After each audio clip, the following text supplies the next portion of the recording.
Irmãos, eu estive orando a Deus, pedindo uma mensagem, o que falar, o que trazer ao nosso povo nesse momento, que nós sabemos que os sinais estão se cumprindo diante dos nossos olhos, os últimos sinais, as últimas profecias estão se cumprindo, e eu creio plenamente que nós estamos vivendo, somos privilegiados de estarmos vivendo na geração em que Cristo aparecerá nas nuvens dos céus. Amém. Nós precisamos ter a consciência de que quando nós falamos que Cristo está próximo de voltar, hoje, não é da mesma forma que como minha avó falava. Por que eu digo isso? Porque a volta de Cristo ela é anunciada há muitos e muitos anos. E a proximidade da volta de Cristo é também anunciada há muitos e muitos anos. Porém, nós sabemos que as profecias, as últimas profecias estão se cumprindo hoje. Nós estamos vendo a todo momento noticiários das bestas do Apocalipse, a que emerge do mar e da terra juntas o tempo todo. Nós estamos presenciando isso. E nós sabemos que quando minha avó falava isso, ela não presenciava isso como nós estamos presenciando. Então, o cumprimento do livro de Apocalipse, capítulo 13, capítulo 17, está diante dos nossos olhos. E isso nos traz uma urgência muito grande, conforme o hino que nós cantamos aqui, de que está no tempo de sermos de fato santos, como a Bíblia pede que sejamos. Se nós não tivermos essa consciência, irmãos, nós vamos ser cristãos como outros cristãos, mais ou menos. Se você, no seu dia a dia, perder isso de foco, podem acreditar no que eu estou dizendo. Você não alcançará a medida da estatura de Cristo que Ele deseja para o seu povo nos últimos dias. E eu fui impressionado, como tenho sido sempre, nesses últimos dias, de trazer uma mensagem que alerte todo o nosso povo em relação à urgência que temos de abandonar os pecados que ainda existem em nossa vida. Abandonar os defeitos de caráter que ainda possuímos. Porque somente assim, queridos, somente assim seremos selados pelo nosso grande Deus. Eu vou começar usando um texto que está lá em Efésios. Eu gostaria que todos abrissem a palavra de Deus. Efésios, no capítulo 4.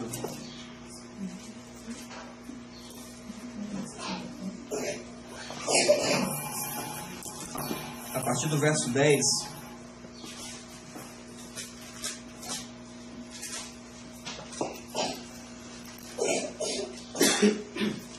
Efésios 4, verso 10. Diz assim. Estou vendo alguns mexendo a Bíblia ainda. Amém? Amém. Aquele que desceu é também o mesmo que subiu acima de todos os céus para cumprir todas as coisas. E Ele mesmo, de quem Paulo está falando aqui? De Cristo, de Jesus. E Ele mesmo deu uns para apóstolos, e outros para profetas, e outros para evangelistas, e outros para pastores e doutores. Eu pergunto à igreja, quem é que distribui os dons? Jesus. Só pode ser um. O mesmo que desceu, Ele subiu para distribuir os dons da sua igreja, porque Ele é o cabeça da igreja. O texto, no verso 12, continua. O que Jesus está querendo com isso? Quando Ele nos dá dons? Querendo o aperfeiçoamento dos santos para a obra do ministério, para a edificação do corpo de Cristo. Até que todos cheguemos a quê? Até que todos cheguemos à unidade da fé e ao conhecimento do Filho de Deus, a homem perfeito, à medida da estatura completa de Cristo. E o verso 14, nós lemos por último, diz assim: para que não sejamos mais meninos inconstantes, levados em roda por todo vento de doutrina, pelo engano dos homens que com astúcia enganam fraudulosamente. Queridos, esse texto ele é fundamental para nós entendermos o propósito de Cristo ao conceder à sua igreja dons, para que nós possamos usar esses dons. Para quê? Eu vou destacar duas coisas no verso 13. Primeiro, para que nós cheguemos à unidade da fé. Esse é um primeiro objetivo que Cristo tem com a sua igreja. Que todos nós falemos a mesma coisa. Amém. Tenhamos a mesma fé. Isso é muito importante, irmãos. Nós entendermos isso e vai ser um dos aspectos que eu vou tratar aqui nessa manhã.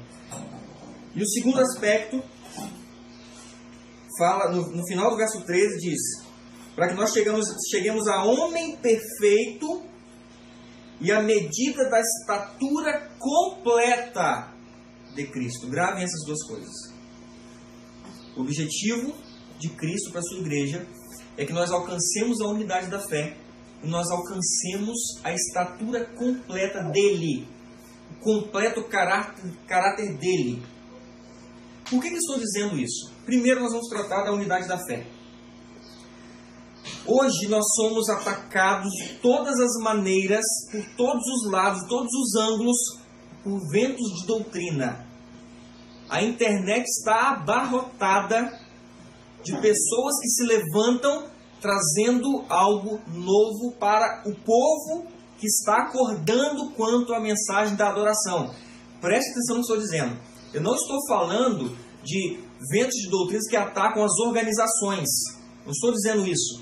Eu estou dizendo de ventos de doutrinas que atacam o nosso povo, que está despertando para uma reforma dentro das organizações que tem acontecido esse despertamento, e é o caso de nós estarmos aqui hoje. Nós estamos sendo atacados por todos os ventos de doutrina. Eu pergunto aos irmãos, Deus sabia ou não sabia que isso iria acontecer? O que vocês acham? Na onisciência de Deus, Ele sabia ou não sabia que isso estaria ocorrendo hoje? Óbvio que sabia. Agora, eu quero que os irmãos respondam outra pergunta. Vocês acham que Deus iria deixar por conta do homem que essas doutrinas fossem estabelecidas, sem Ele colocar a sua mão diretamente poderosa para que nós possamos ter essa unidade, esse milagre? Porque o ser humano hoje ter uma unidade de fé é um milagre. Vocês acham que Deus ia deixar por conta do homem? Não. O Bruno levanta com ele investiga a Bíblia, ele acha que encontrou alguma coisa interessante, grava um vídeo na internet, começa a gravar e, irmãos, encontrei algo novo. Olha que coisa interessante. Não se pode mais falar o nome Jesus. Agora tem que falar esse nome. Irmãos, olha que maravilha de doutrina que eu encontrei agora. A Terra não é mais redonda. Agora a Terra é assim. É quadrada, é triangular, é plana. Vocês acham que Deus ia deixar o homem, essas coisas na mão dos homens? Entendam que eu não estou dizendo que algo está certo ou errado aqui. Eu não estou dizendo isso. Eu só estou dizendo que eu quero que os irmãos entendam que Deus não deixou isso nas mãos dos homens. E é por isso que eu vou começar a mensagem dessa manhã lembrando aos irmãos o que Deus deixou para que essa unidade da fé ocorresse. Eu vou provar isso para os irmãos. Então o título que eu escolhi para essa mensagem é Unidos em um só propósito. A irmã White escreveu vários textos defendendo os princípios fundamentais dos adventistas do sétimo dia. E nós vamos ler alguns textos aqui, não vamos ler todos, mas o suficiente para nós entendermos a importância de quando chega um irmão para a nossa fé, quando uma nova pessoa entende a mensagem que nós temos pregado, você direcionar essa pessoa às doutrinas que o próprio Deus estabeleceu em seu povo. Ele escreveu: os principais pontos de nossa fé, como temos abraçado hoje, estão mais ou menos estabelecidos. Esse está escrito ali? Estão firmemente estabelecidos. Ponto após ponto foram claramente definidos e todos os irmãos estão o quê? Estão juntos em harmonia. Eu pergunto, irmãos, será que nós estamos hoje juntos em harmonia nas doutrinas que cremos? A pergunta que eu faço aqui agora é: por que não estamos? Sabe por que nós não estamos? Porque nós mesmos não estamos nos atentando para o que Deus deixou para nós. É por isso que nós não estamos falando a mesma linguagem. Ela continua. O grupo inteiro dos crentes está unido na verdade. Aí ela fala: existiram aqueles que vieram com estranhas doutrinas, mas nós nunca tememos nos encontrar com eles. As nossas experiências foram maravilhosamente estabelecidas pelo homem. É isso que está escrito ali? Queridos, o poder de Deus foi quem testificou essas verdades, esses princípios fundamentais. E eu pergunto, quantos aqui já pegaram os princípios fundamentais e leram na íntegra e estudaram esses princípios? Não respondam. Respondam para vocês mesmos. Quantos aqui hoje estão defendendo a verdadeira adoração somente ao Pai e ao Filho e sabem que o Espírito Santo não é um terceiro Deus? Sabem disso, mas param por aí. E aí o que acontece se você para por aí? Você até entende isso, mas você não entende o que nos une. Você não entende o que nos torna adventistas do sétimo dia, defensores das 3 mensagens angélicas. E se você não entende isso, vai soprar vento de doutrina onde você está, para você, no seu grupo, e vai fazer o quê? Vai levar, queridos. Por quê? Porque você não está fundamentado e não está fundamentando as pessoas na verdade que Deus estabeleceu e não que o homem estabeleceu. Ele escreveu mais. Como um povo, devemos estar firmes sobre a plataforma da verdade eterna, que resistiu a todas as provas.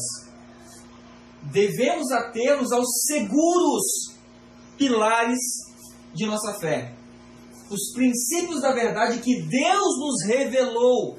Ela fala assim, olha, esses princípios da verdade foi Deus que revelou. São os nossos únicos, fiéis alicerces. Vocês entendem isso, irmãos? A profundidade desse texto, dessas palavras. Os princípios fundamentais são os nossos únicos, fiéis alicerces. Por quê? Porque foi o Bruno que revelou esse princípio. Foi o irmão Eduardo que revelou esses princípios. Porque foi Deus quem estabeleceu. Para que ele estabeleceu esses princípios no último povo dele? Para que acontecesse o que Paulo está dizendo aqui, olha. Em Efésios capítulo 4. Para que nós consigamos chegar à unidade da fé. Ela continua. Eles é que fizeram de nós o que somos. O correr do tempo, o passar do tempo não lhes diminui o valor, porque são princípios. Irmãos, em nome de Jesus, nós vamos sair desse congresso aqui com isso na mente e no coração, entendendo que Deus vai trazer a unidade desse povo que Ele precisa unir através desses princípios que já foram estabelecidos e selados por Ele. Quando alguém chegar para nossa fé, quando você estiver pregando, ensine esses princípios que nos tornam um só corpo em Cristo Jesus. Porque o correr do tempo, o passar do tempo, não diminui o valor desses princípios. É constante esforço do inimigo remover essas verdades em seu engaste e colocando em seu lugar teorias espúrias. Ele introduzirá tudo que lhe seja possível para realizar seus desígnios enganadores. Agora preste atenção no que ela fala. Finalizando esse texto. O Senhor, porém, suscitará homens de aguda percepção que darão a essas verdades. Quais verdades? A verdade dos princípios fundamentais. Isso que ela está falando. Deus suscitará homens de aguda percepção que darão a essas verdades seu devido lugar no plano de Deus. Deus tem um plano para esses princípios que é unir o seu povo.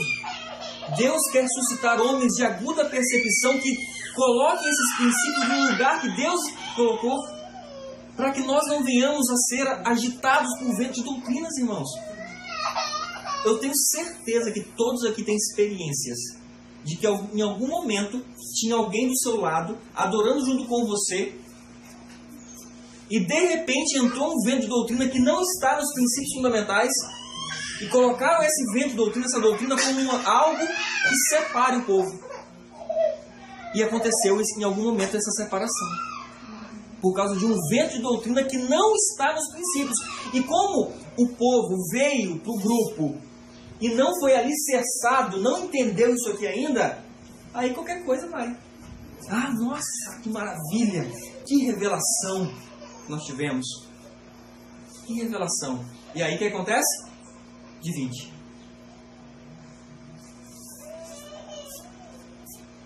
Acho que eu passei já, né? Mas os marcos que fizeram de nós o que somos devem ser preservados e ser-o-ão, como Deus o expressou através de sua palavra e através do testemunho de seu Espírito. Presta atenção agora no apelo. Ele nos concita a nos segurarmos firmemente com a mão da fé aos princípios fundamentais que estão baseados sobre o quê? Inquestionável autoridade. Alguém vai ousar a questionar algum princípio? Queridos, se levanta alguém em nosso meio falando alguma coisa nova, questionando os princípios fundamentais, de duas uma. Ou essa pessoa volta atrás a crer nos testemunhos, volta atrás a crer que Deus de fato levantou esse povo adventista em 1844, ou então ela sai da fé. Ela sai do meio do adventista, do adventismo. Por que eu digo isso? Porque pessoas que questionam, por exemplo, alguma coisa, traz alguma coisa nova, questionando os testemunhos, não conhece profundamente a doutrina do santuário. Se você estudou, e se não estudou ainda, estude profundamente a doutrina do santuário, Daniel, capítulo 8, verso 14. Se você não estudou, estude, porque se você estudar profundamente, você vai entender que Deus é que levantou esse movimento em 1844, para restaurar a lei de Deus, para restaurar os princípios fundamentais que vai unir o povo, que esse povo vai falar a mesma coisa até a volta de Jesus. Deus não deixou isso à mercê do homem. Quando você entender isso, e quando você passar a ensinar isso para o seu grupo, para as pessoas que estão próximas de você, você vai entender o poder de Deus agindo ali onde você está. Dificilmente acontecerá um racha como está ocorrendo aí em vários lugares. Porque se você fundamentar a tua fé, se você tiver um fundamento sólido, os 28 princípios que Deus estabeleceu, pode ter certeza, nós teremos unidade na fé.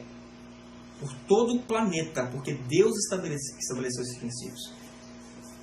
Suas ideias... Kellogg, quando levantou, e aqui acho que a maioria já assistiu o DVD que eu conto essa história, todo mundo, acho que a maioria já sabe essa história de Kellogg, quem não conhece ainda, está na internet aí para todos assistirem.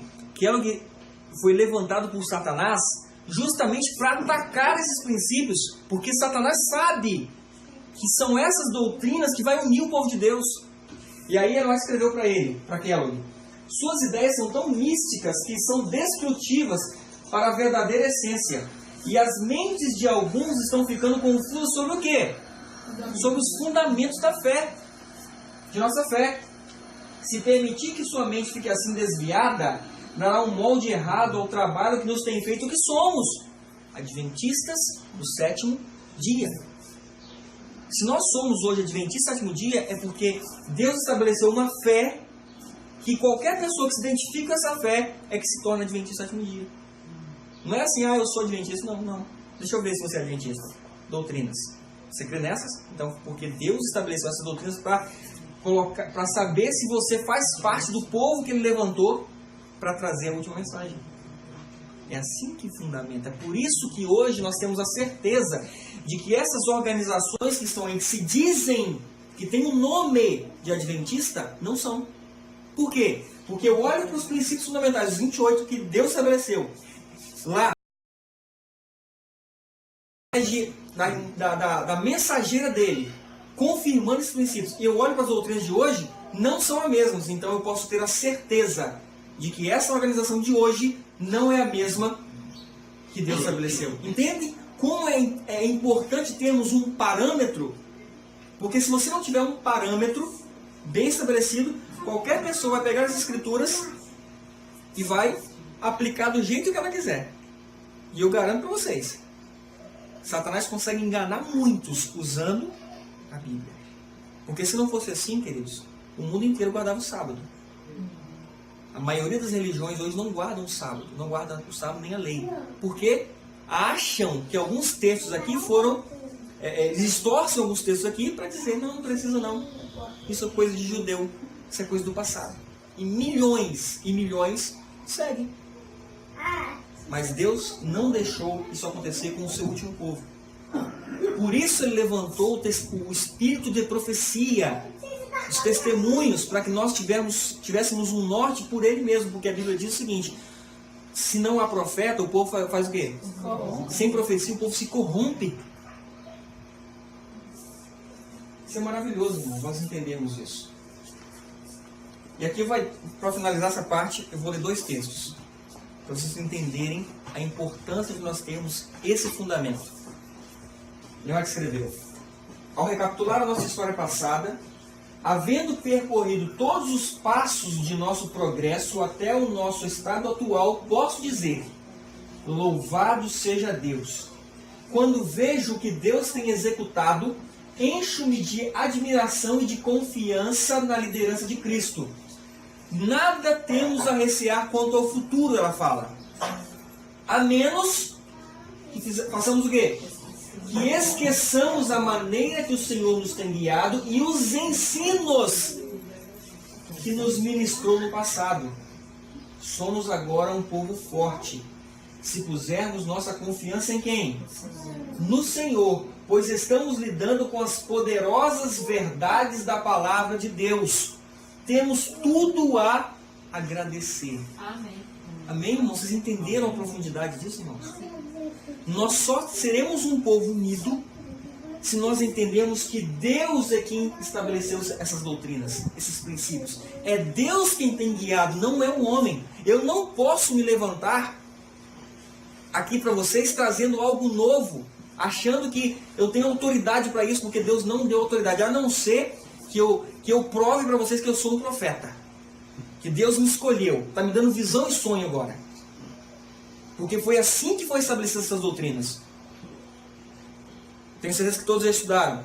Os pioneiros, eles se reuniam para estudar, às vezes passavam a noite toda estudando a Bíblia, chegavam a um determinado ponto que eles não conseguiam entender, e Deus pegava justamente a que menos entendia no meio do povo, que era Ellen White, a mais que tinha mais dificuldade de entender a Bíblia, pegava ela e ela começava, através do Espírito do Senhor, a mostrar verso por verso, dando esclarecimento aos princípios fundamentais, às doutrinas que foram estabelecidas. Foi assim, através do poder, que Deus estabeleceu essas verdades. Se você aceitar isso, irmãos, e se você ensinar isso, você vai começar a ver o fruto da verdade em seu meio. O poder da verdade unindo o povo. E a nossa missão, em nome de Jesus, a partir de hoje, eu coloquei isso no meu coração, é ensinar, trazer o nosso povo para essa verdade, se atentar para isso. Porque é o que nós estamos vendo desde que nós iniciamos, desde que nós entendemos a verdade da oração. Nós temos visto pessoas se levantarem e pessoas saírem. Pessoas se levantarem e pessoas saírem. E então eu entendi que se nós não compreendermos isso aqui, irmãos, vai continuar acontecendo a mesma coisa. Mas Deus não quer isso. Deus está chamando homens de aguda percepção para fazerem o nosso povo adventista entender isso. Amém, irmãos? Amém. Mais um texto. Temos tido de enfrentar muitos homens que têm vindo com exatamente tais interpretações, buscando estabelecer falsas teorias, e perturbado a mente de muitos por sua presteza em falar, e por sua grande quantidade de textos, os quais têm aplicado o mal para que se ajustem às suas próprias ideias. Preste atenção agora. Ela escreveu isso aqui em 1905. Ela fala assim: é muito tarde na história desta terra para levantarmos alguma coisa nova. Todos têm certeza que creem em Ellen White? Quando ela fala, pegue um contexto depois, ela está falando de doutrina, ela não está falando de profecia. O entendimento profético nós estamos tendo em nossos dias. Mas as doutrinas que nos unem já foram estabelecidas. Querem uma prova disso? 1888, Minneapolis. Ellen White fala que o anjo de Apocalipse 18, ele desceu naquela conferência, trazendo a mensagem verdadeira da justiça de Cristo. E ela fala que se essa mensagem tivesse sido aceita pelo povo de Deus, principalmente pela liderança, e sido pregada, Cristo teria voltado quantos anos depois? Em 1890. Queridos, se nós entendemos que é muito tarde na história dessa terra para se levantar alguma doutrina nova, nós vamos começar a nos unir e falar uma mesma linguagem, ter a mesma fé que Deus já estabeleceu. Aí sim, nós vamos voltar a Atos 2, a unidade da fé que Deus estabeleceu entre os discípulos. Ele derramou o seu Espírito com poder, com grande poder, que foi a chuva temporã. A chuva serôdia será de maior significância, de maior poder. Mas para isso, Deus precisa ter um povo na mesma unidade de fé, falando a mesma coisa. Queridos, não vai ser um homem que vai fazer isso.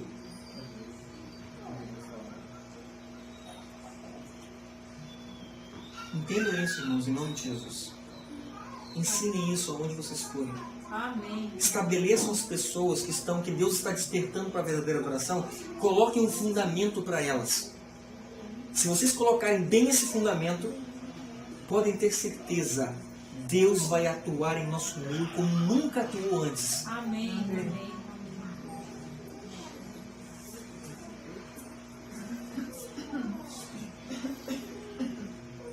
Por que isso é importante, irmãos?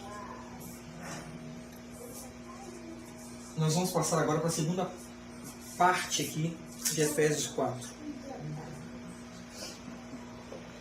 Que fala que Jesus está estabelecendo dons, dando dons, como Ele deu a essa igreja, o Espírito de Profecia, para nos dar a unidade da fé.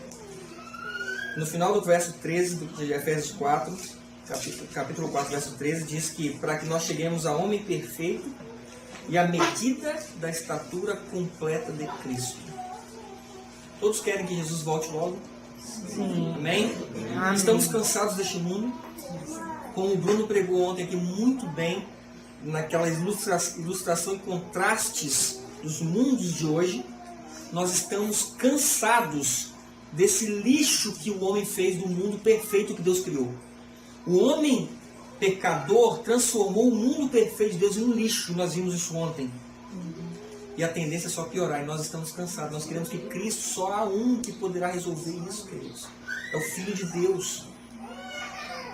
Ele precisa voltar a essa terra para restabelecer, reinaugurar esse planeta, depois de 1000 anos de descanso. E para isso acontecer, ele escreveu: com anelante desejo, Cristo aguarda para ver-se a si mesmo manifestado em sua igreja.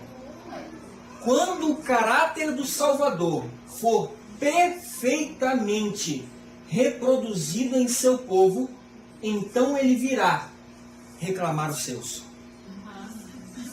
É privilégio de todo cristão não somente aguardar, mas apressar a vinda de nosso Senhor.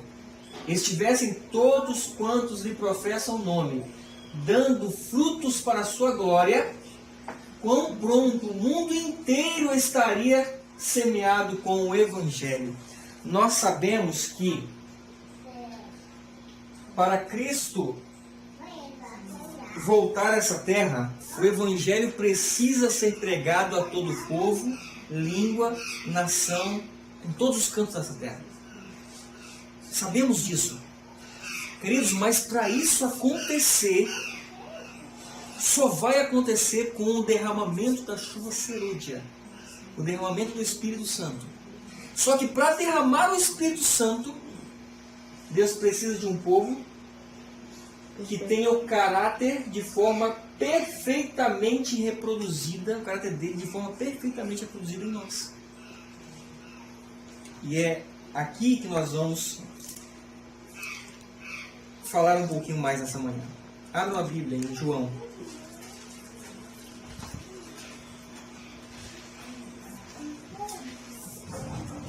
João no capítulo 14.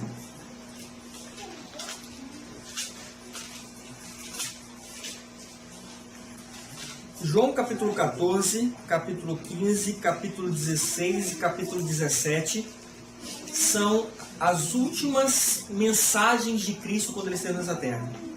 São as suas últimas palavras, são os seus últimos sermões.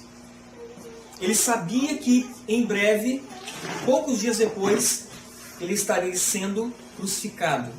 Ele estaria dando a sua vida por nós. E então, quando uma pessoa está nos seus últimos momentos de vida, o que acontece? Ela dá as suas palavras mais importantes para as pessoas que estão ao seu redor. Capítulo 14, capítulo 15, capítulo 16 e capítulo 17 de Cristo são as pregações mais importantes que ele deu ao seu povo.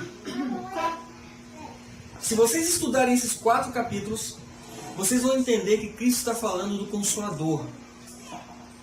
Cristo está ensinando aos discípulos sobre o Consolador. Ele começa o capítulo 14 dizendo bem assim, olha, preste atenção nisso. Não se turbe o vosso coração. Credes em Deus e credes também em mim. Olha como ele começa o sermão. Ele sabe o que ele vai falar. Cristo, ele sabe o que é a pregação dele, o diabo vai fazer com essa pregação dele. Então ele começa já dizendo, olha, não se turbe o vosso coração, credes em Deus e credes também em mim. E ele vai discorrendo a sua pregação. Quando chega no verso 16, ele vai introduzir a mensagem do outro Consolador. Ele fala bem assim, olha, e eu rogarei ao Pai, e ele vos dará outro Consolador para que fique convosco para sempre. O Espírito de verdade que o mundo não pode receber porque não vê nem o conhece. Aí ele fala assim, mas vós o conheceis, porque ele habita convosco e estará em vós. No verso 20 ele fala bem assim, olha, naquele dia, que dia? Quando o Consolador vier, ele está se referindo a essa pregação. Naquele dia, conhecereis que eu estou em meu Pai, vós em mim e eu em vós. Jesus está ensinando aqui claramente que ao dar o seu Espírito, ele está nos dando ele mesmo, a vida dele, ele está soprando sobre nós a sua própria vida. É sobre isso que eu quero falar essa manhã. Queridos, é muito importante nós entendermos isso, porque no capítulo 16 de João, quer ver uma coisa? Antes de ir no capítulo 16, repare como Jesus está falando o tempo todo do Consolador. No capítulo 15 ele fala sobre a videira verdadeira, que ele é a videira verdadeira. E o Pai é o lavrador, é o agricultor. No verso 5 do capítulo 15, ele fala bem assim, ó, eu sou a videira verdadeira, vós as varas. Quem está em mim e eu nele, dá muito fruto. No capítulo 16, ele fala bem assim, olha, no verso 7, capítulo 16, verso 7, de João. Todavia digo-vos a verdade, que convém que eu vá, porque se eu não for, o Consolador não virá. Por que Jesus falou isso? Por que se ele não fosse, o Consolador não viria? Por quê?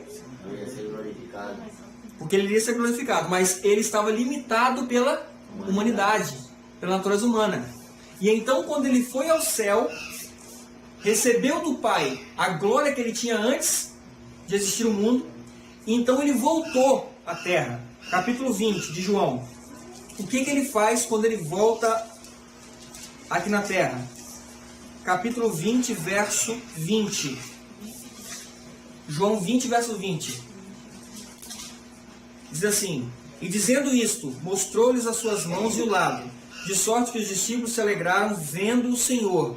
Disse-lhes, pois, Jesus outra vez: paz seja convosco. Assim como o Pai me enviou, também eu vos envio a vós. Presta atenção nessa declaração. Assim como o Pai me enviou, eu também vos envio a vós. Vocês vão entender mais precisamente hoje o que significa isso. E ele fala o seguinte, no verso 22. E havendo dito isto, que ele acabou de falar, ele fez o que sobre os discípulos? Soprou. Ele soprou e disse: recebei o Espírito Santo. Irmãos, o que significa Jesus ter falado: e assim como o Pai me enviou, eu também envio a vós? E em seguida ele vai soprar o Espírito Santo. Ele sopra a vida dele para nós, para os discípulos. Nós vamos entender isso abrindo a Bíblia lá em 2 Pedro.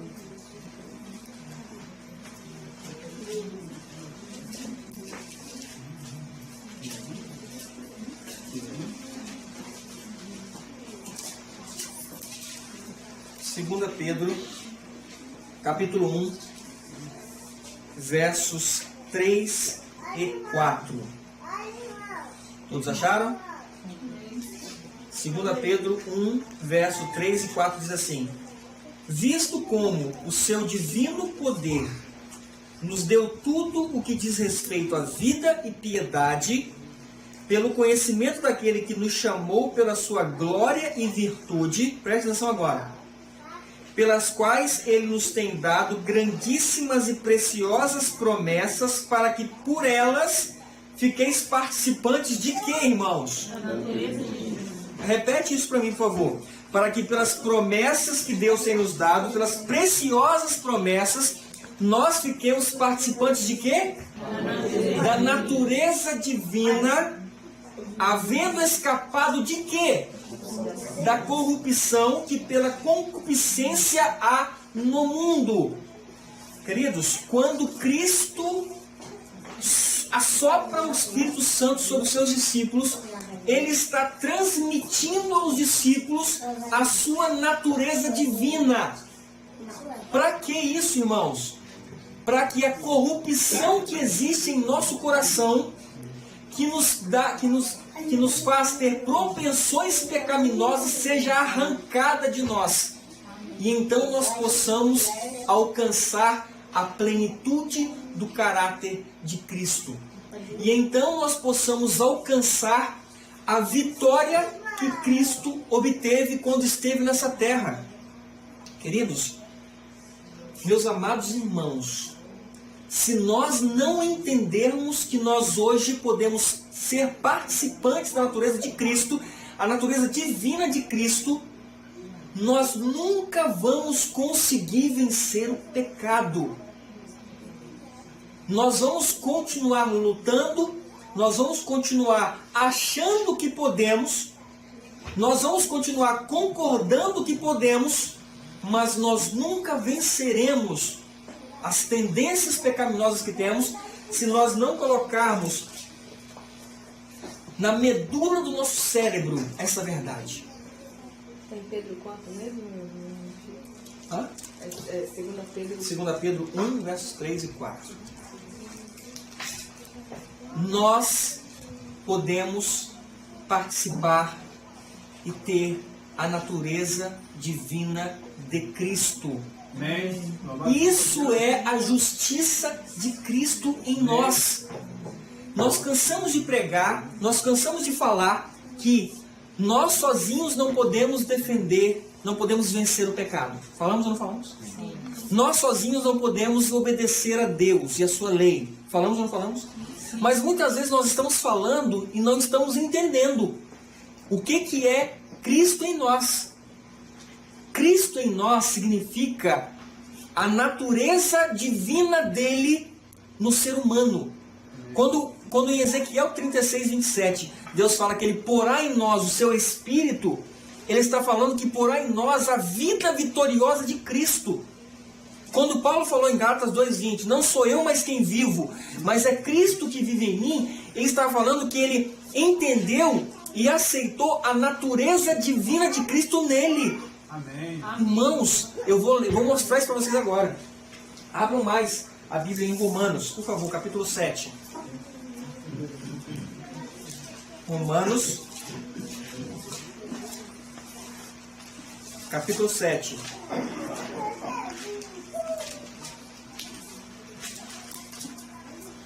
A partir do verso 9.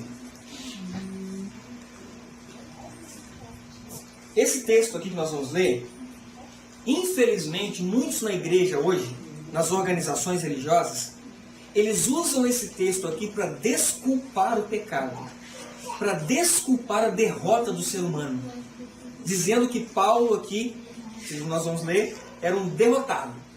Mas preste atenção no que eu vou mostrar para vocês, para mostrar o que a palavra de Deus mostra para nós. No verso 9 do capítulo 7 de Romanos, Paulo diz assim: e eu, em algum tempo, algumas linguagens assim, outrora, tem alguma linguagem que diz outrora aqui? Isso. Ou seja, e eu, no passado, é isso que o texto está dizendo, em algum tempo, no passado, vivia sem lei, mas vindo o mandamento, reviveu o pecado e eu morri. E o mandamento que era para a vida, achei eu que era para a morte. Porque o pecado, tomando ocasião pelo mandamento, me enganou e por ele me matou. E assim, a lei é santa e o mandamento santo, justo e bom. Logo, diz Paulo, tornou-se-me o bom em morte? De modo nenhum. Mas o pecado, para que se mostrasse pecado, operou em mim a morte pelo bem, a fim de que, pelo mandamento, o pecado se fizesse excessivamente maligno. Agora presta atenção no verso 14 e em diante. Paulo diz assim: porque bem sabemos que a lei é espiritual, mas eu sou carnal, vendido sob o pecado. Porque o que faço não aprovo. Para aqui um pouquinho.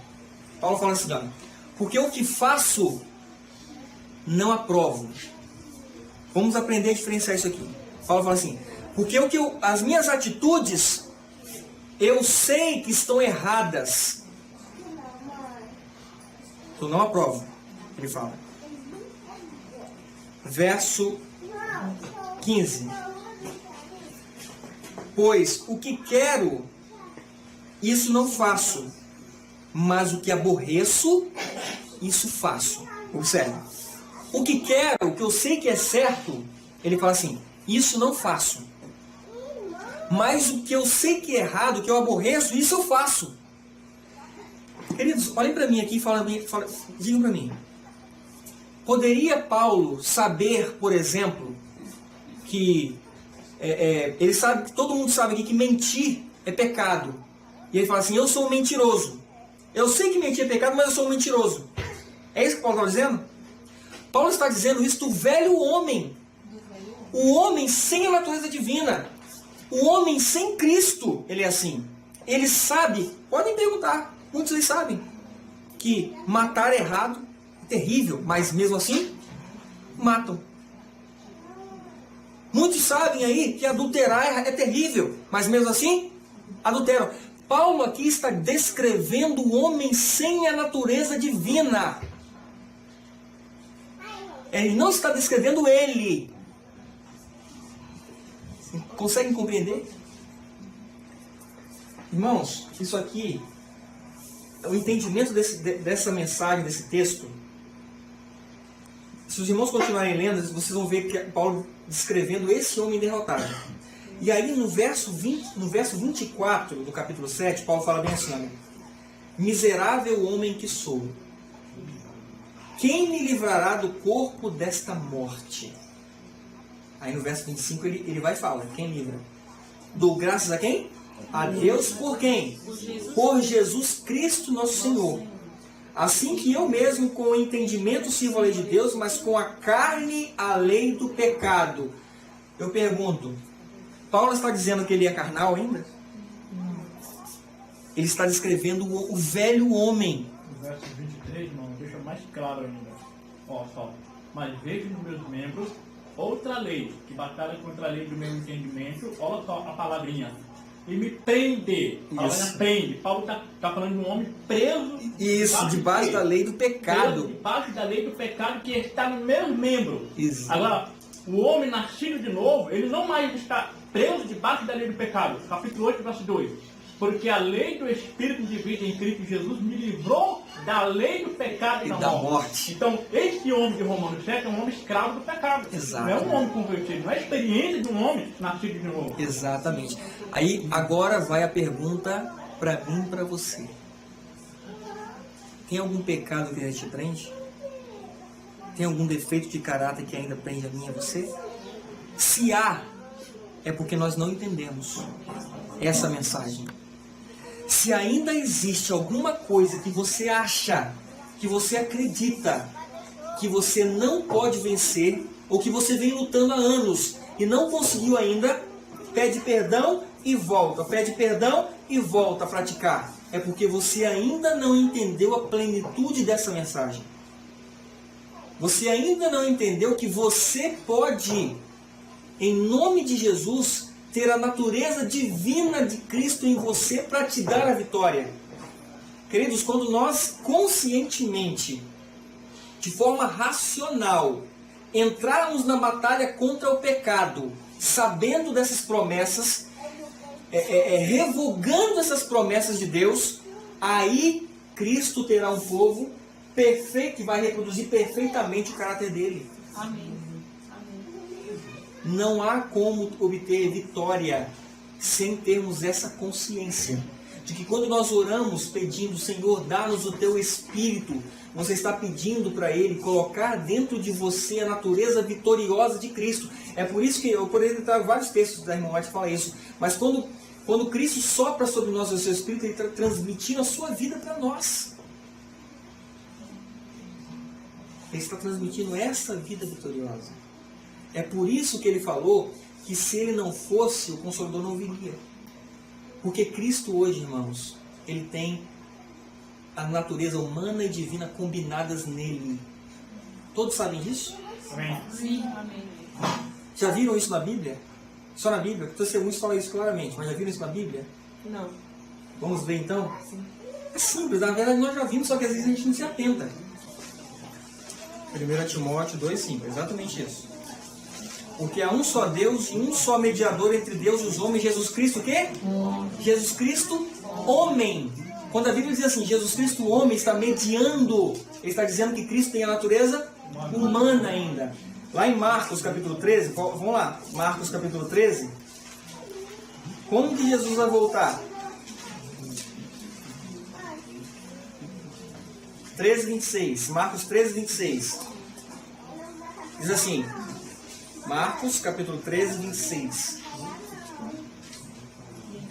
e então verão vir o Filho do Homem nas nuvens, com grande poder e glória. Jesus, ele foi ao céu, mas ele permanece com a humanidade glorificada no céu, nos representando.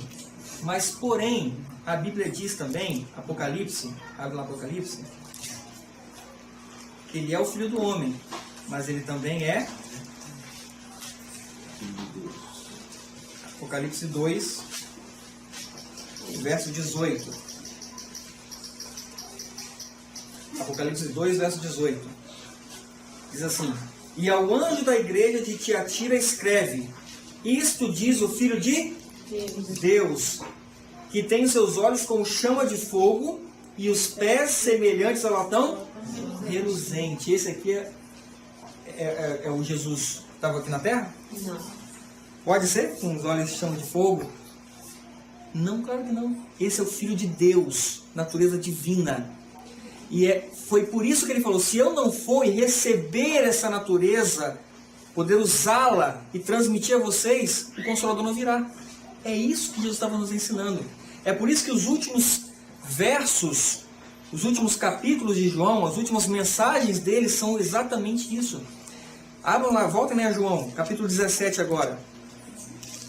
João,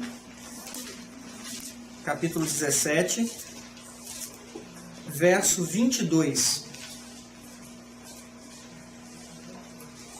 João 17, verso 22. Jesus fala bem assim: e eu dei-lhes a glória que a mim me deste, para que sejam um, como nós somos um. Verso 23. Eu neles e tu em mim. Para quê? Para que eles sejam o quê? Perfeitos em unidade. Perfeitos em unidade, e para que o mundo conheça que tu me enviaste a mim, e que os tens amado a eles como me tens amado a mim. Amém. O 11 também, irmão. Pode ler. Nosso 11. 17, 11? É. E eu já não estou mais no mundo, mas eles estão no mundo, e eu vou para ti. Pai Santo, guarda em teu nome aqueles que me deste, para que sejam um, assim como nós. Irmãos, isso é a mesma natureza. Nós não fomos criados à semelhança, à imagem e semelhança de Deus? Não fomos, o homem não foi criado. Ela mais fala que foi uma criação especial.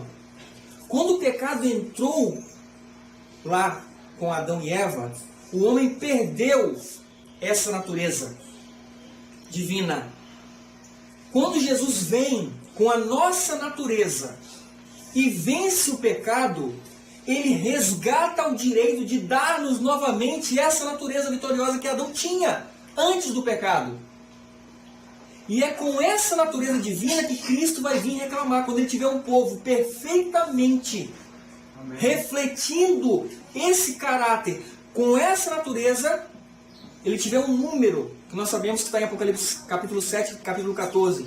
144 mil pessoas refletindo perfeitamente esse caráter, e então ele vai falar, está feito. E ele então joga o incensário, e ele vai colocar suas vestes, tirar as vestes sacerdotais e colocar as suas vestes de rei para vir nos buscar. Nesse período que ele troca as vestes, a Bíblia fala que vai acontecer as 7 pragas. Mas o povo já está selado. E para provar para o universo que esse povo recebeu por completo o seu caráter, a sua natureza divina, esse povo não peca durante um período, irmãos. Um pequeno período.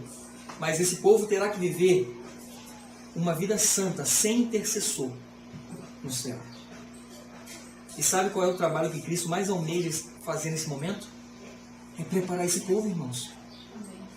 Não percam tempo com ventos de doutrinas que são soprados no nosso meio. Não percam tempo com isso. Isso é ilusão satânica. Não, temos que conhecer mais. Isso é mentira.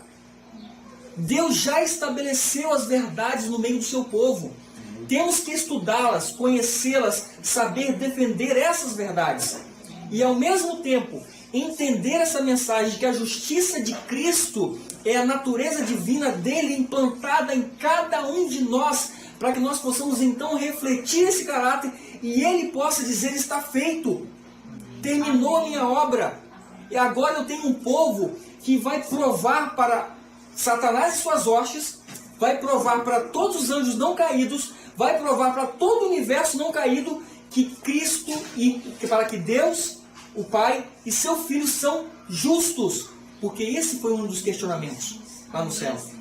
E esse povo que vai refletir esse caráter vai ser um instrumento, um troféu nas mãos de Cristo, para ele falar que Lúcifer e os anjos que acompanharam ele estavam errados ao acusar o Pai e o Filho de serem injustos lá no céu. Irmão, Apocalipse 18, versículo 1 fala que a terra toda será iluminada pela glória. Se a justiça de Cristo explodir no nosso meio, teremos aí milhares de pessoas aí refletindo o caráter de Cristo. Então a glória do Senhor Deus vai ser revelada para o mundo através dessas pessoas que vão estar revestindo a glória, revestido da glória de Deus e o caráter de Cristo. Amém. Não, Wagner, 144 mil é simbólico ou é real? É literal. A igreja hoje tem que pregar que é simbólico, porque hoje tem milhões lá, né? Se pregarem que é literal, causam... Mas é literal, são 144 mil selados refletindo o caráter de Cristo nos últimos dias. Mas não vamos entrar aqui nesse... Hã? Tem uns marxistas também que... Vai ter uns marcos, mas eu não quero entrar nesse aspecto, a gente pode marcar outra mensagem para falar sobre isso, mas o importante é nós entendermos que o que Cristo está querendo fazer agora, diante de tantos sinais que estão por aí mostrando que é urgente, Ele está precisando de um povo que entenda que a unidade da fé está em Ele dirigir a sua igreja. Ele já estabeleceu aonde temos que estar unidos. E Ele precisa que você entenda que nas suas orações, nos seus clamores, vou mostrar isso agora para finalizar, você precisa buscar ter a completa divindade de Cristo em você, a natureza divina em você. E eu quero finalizar a minha parte nessa manhã apenas lendo. Eu separei aqui, irmãos, 15 textos que eu só vou ler. São que horas agora, Bruno? 10 e 19. 10 e 19? Eu só quero ler, eu não quero falar minhas palavras. Eu quero que vocês guardem esses textos. Na verdade, se vocês tiverem um pendrive aí, depois eu passo para vocês. Eu separei 50 textos aqui. Tem mais, tá? Eu separei só 50. Só sobre a natureza divina de Cristo. Ele vai te falando só sobre isso. Todos os textos tem ela falando, são textos diferentes um do outro. Falando sobre a importância de nós entendermos o que em 2 Pedro 1, verso 4 está escrito. Que pelas promessas que Ele nos deu, nós podemos ser participantes dessa natureza, para que nós sejamos vitoriosos. Amém.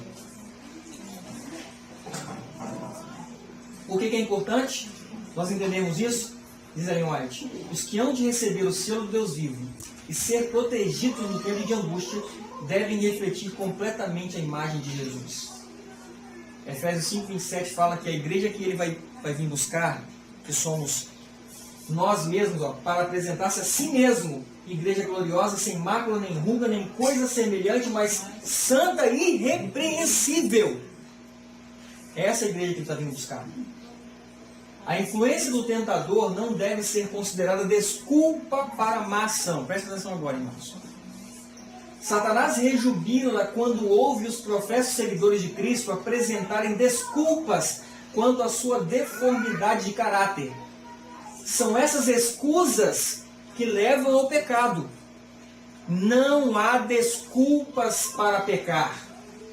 Uma santa disposição, uma vida cristã, são acessíveis a todo filho de Deus, arrependido e crente. Amém.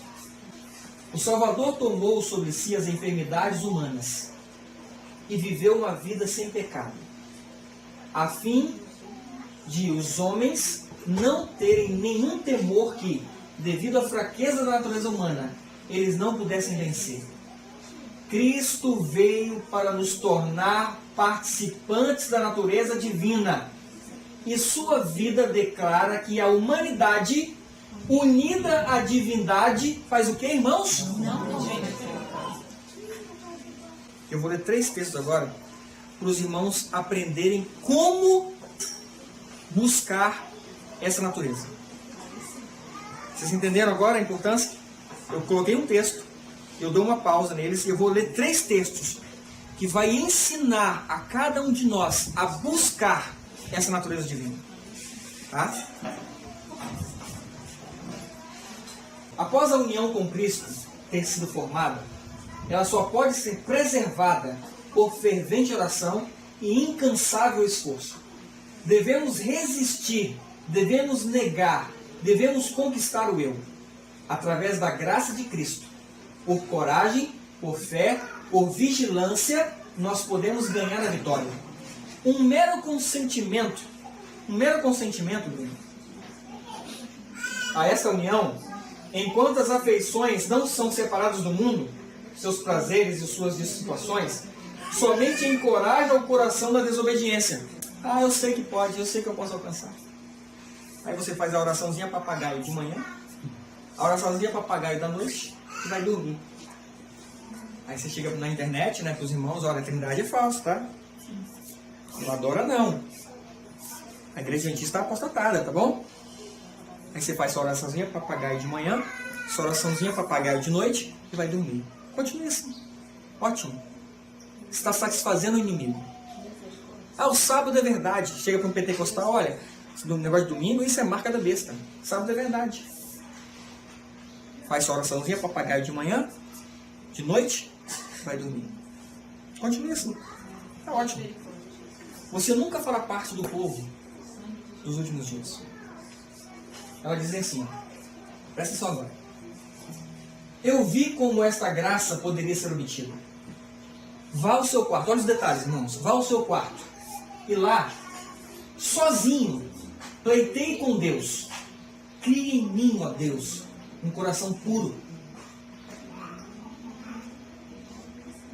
E renova em mim um espírito reto. Salmo 51:10. Seja diligente, seja honesto. A oração fervente vale muito. Como Jacó, lute em oração. Agonize-se. Jesus no jardim suou grandes gotas de sangue. E você deve fazer um esforço. Não deixe o seu quarto até sentir-se forte em Deus. Então vigie. E enquanto você estiver vigiando e orando, você poderá subjugar as más inclinações. E a graça de Deus pode e irá se manifestar em você. Amém. Amém. Você entende, irmãos, aonde está a nossa luta? Vocês entendem aonde está a nossa luta, irmãos? E o inimigo tem desviado o foco do povo de Deus para coisas novas, fazendo essas pessoas acharem que é nisso que está a busca da verdade. E o que acontece o tempo todo? Dissensões, divisões desnecessárias. Enquanto o povo de Deus continua fazendo essa oraçãozinha papagaio de manhã e de noite, achando que está tudo bem. Vai para a internet e fica lá escrevendo, debatendo, achando que está tudo bem. E não fazem o principal. Nós não estamos fazendo o principal. Em nome de Jesus nós vamos parar com isso. Em nome de Jesus nós vamos fazer o que Cristo quer que nós façamos agora. Defender as suas verdades já estabelecidas. E buscar o caráter, a natureza divina, agonizando-nos em nossos quartos, sozinho. Entra no teu quarto e chora com Deus, queridos. Porque nós podemos vencer. Amém. Eu tenho certeza que se eu desse espaço para cada um contar algum testemunho de vitória sobre o pecado, eu tenho certeza que cada um tem. Eu poderia falar que, por exemplo, o café. Eu gostava de tomar café. E quando o café passava, Bruno, perto de mim, eu sentia desejo pelo café. Porque ainda nesse aspecto, a minha natureza pecaminosa tinha essa propensão, essa inclinação. Mas quando eu entendi que o café me faz mal, me atrapalha, uma droga que me vicia, eu combati. E o poder de Cristo me deu a vitória. Amém. E hoje, pode passar o café aqui, eu não tenho mais propensão para o café. Vocês entendem o que a natureza divina de Cristo faz gradativamente no ser humano? E do jeito que eu dei o exemplo no café, você pode vencer em qualquer aspecto, irmão. Amém. Amém. Vocês estão entendendo isso? O que o poder de Deus quer fazer com o ser humano hoje? Eu pergunto, qual é o seu problema? Qual é o seu defeito? O que ainda está atrapalhando a você de refletir completamente o cara de Cristo? De repente é a sua disposição, você se irrita fácil? Você ainda não tem a mansidão de Cristo? Agonize-se.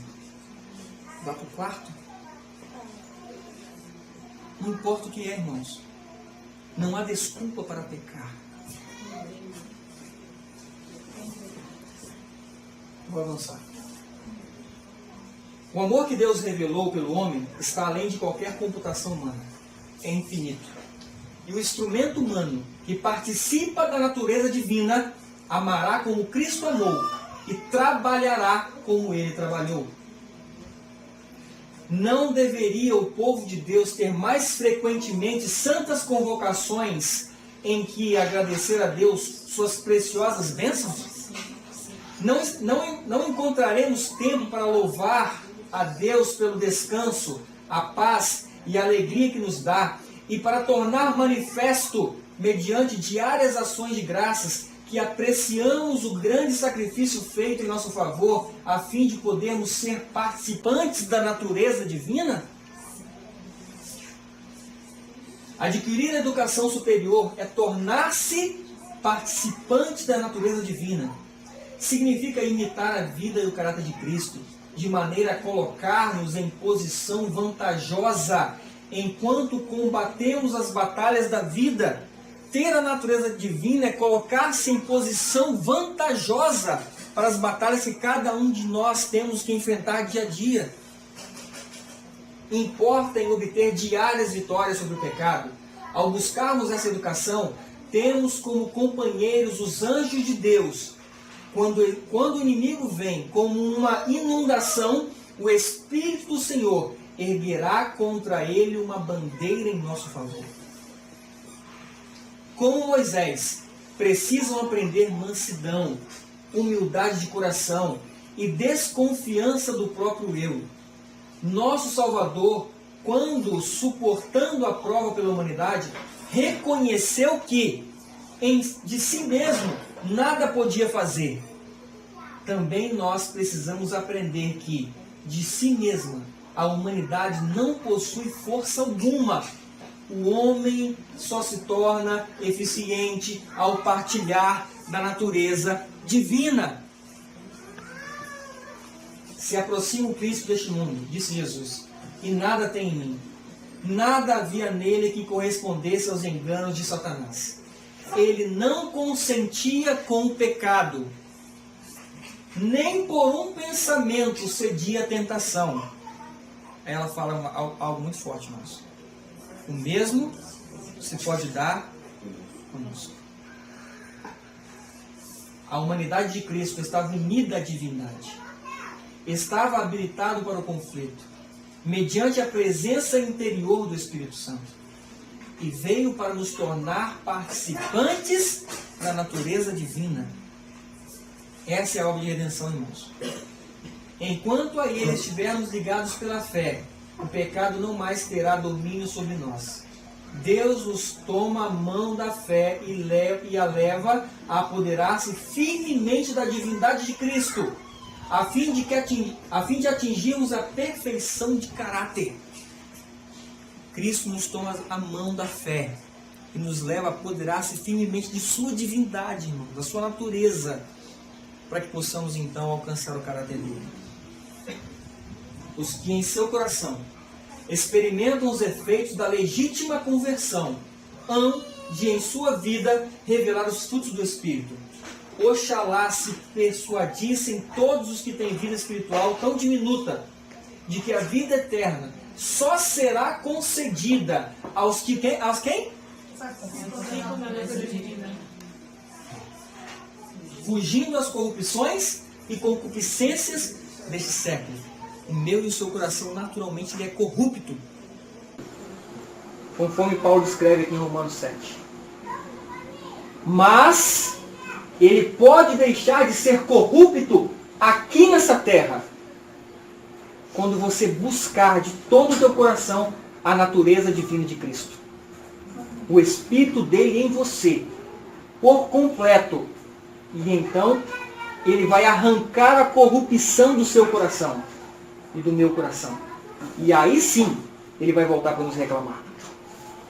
Essas almas venceram pelo sangue do Cordeiro e pela palavra do seu testemunho. No meio da poluição moral que prevalecia por toda parte, mantiveram firme a sua integridade. E por quê eles mantiveram firme a sua integridade? Eram participantes da natureza divina. E assim escaparam da corrupção que pela concupiscência há no mundo. Tornaram-se ricos na fé, herdeiros de uma herança mais valiosa do que o ouro de Ofir. Somente a vida de constante dependência do Salvador é vida santa. Deus deseja que agora, como nunca dantes, a mente do povo seja profundamente agitada para analisar a grande questão da temperança e os princípios que fundamentam a genuína reforma de saúde. Entendam a ligação, irmãos, da sua alimentação com o seu esforço, a sua mente limpa para conseguir buscar de Deus a natureza que Ele está nos oferecendo. Se você não tem uma mente limpa, essa mensagem você vai se admirar com essa mensagem aqui hoje. Só que amanhã, depois da manhã, no seu dia a dia, o inimigo fez o quê? Varre. Porque a sua mente não está preparada para pensar no seu dia a dia como racional. E aí, Passou. A vida física deve ser cuidadosamente educada, cultivada e desenvolvida para quê? Mediante homens e mulheres seja revelada a natureza divina em sua plenitude. Eu creio, irmãos, creio com todo o meu coração e digo isso com toda tranquilidade, que nós já somos participantes, em parte, da natureza divina de Cristo. Se nós estamos aqui hoje, se nós já vencemos alguma coisa em nossa vida, se nós já entendemos que a lei de Deus ela é perfeita, nós já estamos participando. Amém. Mas o que Cristo quer é que essa natureza divina seja revelada em sua plenitude. É isso que eu estou falando aqui hoje. Eu estou falando para nós buscarmos a partir de hoje a plenitude dessa natureza. Para que todo o pecado, toda a tendência, toda a corrupção do nosso coração seja tirada de nós. Pelo poder de Deus. Amém. Nossa, tem uma dúvida minha. Esse número que aparece aí, CSS, significa o quê? Conselho sobre Saúde. Ah, tá. Ok. Obrigada. Cristo veio ao nosso mundo porque viu que os homens haviam perdido a imagem e a natureza de Deus. Perceberam? Ele veio a esse mundo porque ele viu que lá no Éden nós perdemos essa natureza. Ele viu que eles tinham vagueado longe do caminho da paz e pureza e que, se ficassem entregues a si mesmos, jamais encontrariam o caminho de volta. Ele veio com uma salvação plena e completa para transformar nosso coração de pedra em coração de carne, para transformar nossa natureza pecaminosa na sua semelhança, de modo que, sendo participantes da natureza divina, sejamos habilitados para as cortes celestiais. Só podemos ser habilitados para o céu mediante a operação do Espírito Santo no coração, pois temos de ter a justiça de Cristo. Queridos, lembra de Minneapolis? Ellen White falou que qual era a mensagem que estava sendo pregada lá? Cristo e sua justiça. E ela falou que essa mensagem vai voltar nos últimos dias com muito poder. E a mensagem da justiça de Cristo que foi pregada lá vai voltar a ser pregada. Queridos, nós precisamos erguer a nossa voz quanto a essa mensagem, queridos. A vitória completa sobre o pecado, mediante a natureza divina de Cristo em nós, o seu Espírito em nós, Cristo vivendo em nós, por completo, é a justiça de Cristo em nós. Vamos continuar lendo. Pois temos de ter a justiça de Cristo como credenciais nossas, se quisermos ter acesso ao Pai. Para que tenhamos a justiça de Cristo, precisamos diariamente ser transformados pela influência do Espírito, a fim de sermos participantes da natureza divina.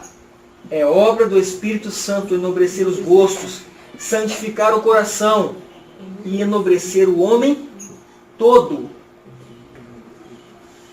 Cristo, em sua natureza humana, satisfez as exigências da lei. Suportou a maldição da lei pelo pecador. Por ele fez expiação, para que todo aquele que nele cresce não perecesse, mas tivesse vida eterna.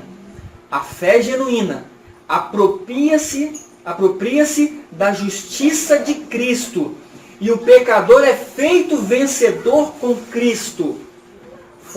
Pois ele se faz participante da natureza divina, e assim se combinam divindade e humanidade. Aqui está a vitória. Aqui está a vitória. Irmão, a justiça de Cristo derruba tudo essas brigas que está tendo no meio dos cristãos. Tudo. Derruba tudo. Tudo. Acaba com tudo. Eles, eu tenho plena convicção. Se todos nós que estamos nessa mensagem, todos, tiverem a consciência do que eu estou mostrando aqui hoje, acaba com essas confusões todas. Em nome de Jesus, irmãos. Nós precisamos pregar isso. Nós precisamos estar na hora, irmãos. Eu não acredito que nós estamos aqui à toa. Eu não creio que está acontecendo esse congresso e que nós vamos espalhar essa mensagem, estamos gravando esse vídeo, eu vou espalhar esse vídeo à toa. Deus está querendo levantar um povo que fale a mesma linguagem e reflita o mesmo caráter. Amém. Amém. É por isso que nós precisamos entender essa mensagem da natureza divina de Cristo, da sua justiça. 12º texto. Cristo, o qual consentiu em depor sua vestimenta e coroa reais, e vir a nosso mundo na forma humana, para que pudesse dar ao gênero humano um poder que eles não conseguiriam obter de outro modo. Qual era esse poder? É o poder resultante da união da natureza humana com o quê? Com a natureza divina. O poder de aceitar os ensinos de Cristo e segui-los mais ou menos. Ao pé da letra escrito ali? É sério isso, irmãos. Muito sério.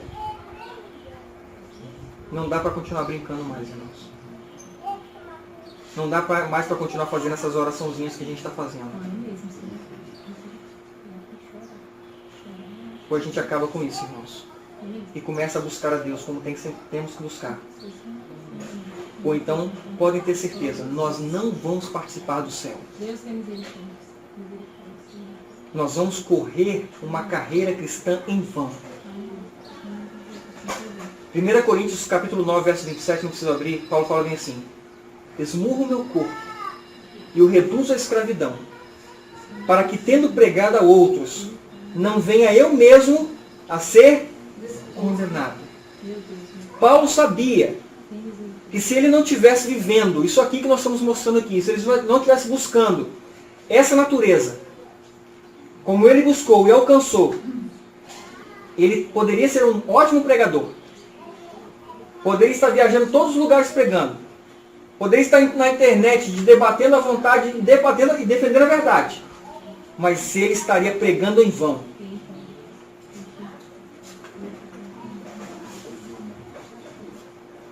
Não precisamos reter uma só propensão pecaminosa. Eu vou repetir. Não precisamos reter uma só propensão pecaminosa. Ao participarmos da natureza divina, são eliminadas do caráter tendências hereditárias e cultivadas para o mal, e tornamos-nos um vivo poder para o bem. Sempre aprendendo do Mestre Divino, participando diariamente de sua natureza, cooperamos com Deus para vencer as tentações de Satanás. Deus opera e o homem opera, para que este possa ser um com Cristo, assim como Cristo é um com Deus. Então, nos assentamos com Cristo nos lugares celestiais. A mente descansa com paz e segurança em Jesus. Amém. Nos assentamos com Cristo nos lugares celestiais. Isso me remete a um verso que todo mundo conhece. Apocalipse 3, verso 21. Ao vencedor, ele termina a carta de Laodiceia dizendo isso. Ao vencedor, concederei que se assente comigo no meu trono, assim como eu venci e me assentei com meu Pai no seu trono. Essa é a unidade que nós, queridos, nós teremos esse privilégio. Nós não vamos nos assentar no trono com Cristo se nós não alcançarmos a mesma natureza que Ele tem. Se nós não alcançarmos a mesma vitória que Ele obteve.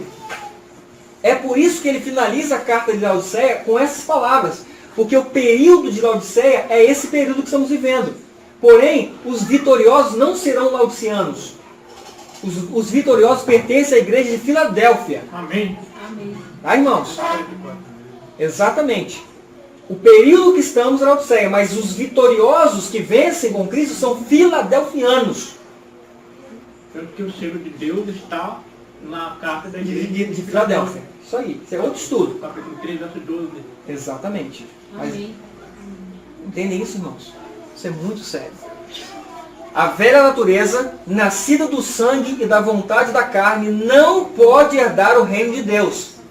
Os velhos caminhos, as tendências hereditárias, os hábitos antigos precisam ser abandonados, pois a graça não é herdada. O novo nascimento consiste em ter novos intuitos, novos gostos, novas tendências. Os que, pelo Espírito Santo, são gerados para uma nova vida, tornam-se participantes da natureza divina e em todos os seus hábitos e práticas evidenciarão sua relação com Cristo. Quando homens que alegam ser cristãos, olha que triste, irmãos, quando homens que alegam ser cristãos retêm todos os seus defeitos naturais de caráter e disposição, em que a sua posição difere dos mundanos? Eles não apreciam a verdade como elemento santificador e refinador. Não nasceram de novo. Lembra que Jesus falou para Nicodemos? Importa-vos nascer de novo. Se você não nascer da carne do Espírito, nunca vai entrar no reino dos céus. E o último texto, para nós finalizarmos. Quebrante-se-vos o coração pelo anelo que tem de Deus, do Deus vivo. A vida de Cristo mostrou o que a humanidade pode fazer se participar da natureza divina. Tudo quanto Cristo recebeu de Deus, podemos nós possuir também. Portanto, queridos, nossa missão é pedir e receber. Com a perseverante fé de Jacó, com a invencível persistência de Elias, reclamai tudo quanto Deus prometeu. Queridos, eu finalizo com esse verso. Nós temos a palavra de Deus, recheada de promessas de vitória. Entra no teu quarto, abra a promessa, leia ela, fecha os teus olhos e fala: Senhor, eu não posso de mim mesmo fazer nada, mas a tua palavra me ensinou, e a tua palavra não pode falhar, que se eu me ajoelhasse, se eu clamasse, se eu chorasse, se eu me agonizasse, o Senhor tiraria esse coração corrupto que eu ainda tenho e me daria um coração semelhante de Cristo, um coração igual ao teu. Queridos, quando nós fazemos isso, Deus move os anjos, Deus move o céu inteiro, e Deus opera o maior milagre que Ele precisa operar hoje no ser humano, em nosso meio, que é o milagre da conversão, o milagre de colocar em nós a sua natureza. Que Deus nos abençoe, queridos. Amém. Que nós possamos ter essa unidade de fé e termos também essa unidade de busca pela perfeição de caráter que Cristo ganhou e venceu para nos conceder. O meu desejo e a minha oração. Louvado seja Cristo. Amém.